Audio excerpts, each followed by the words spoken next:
Hi there, this is Tuomas of Nightwish, and you have the pleasure of watching So Fucking Cool.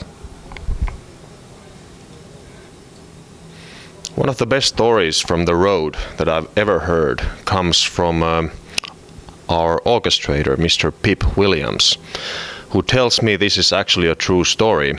I know it's hard to believe, but it just might be, but it's still a great story. And we go back to the 70s with Status Quo in Australia.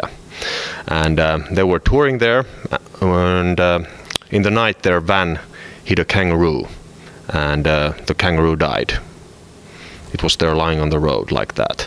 And then the guys, being in the state that they were, had a great idea that let's take a photo with the dead kangaroo with a Status Quo jacket dressed on the kangaroo.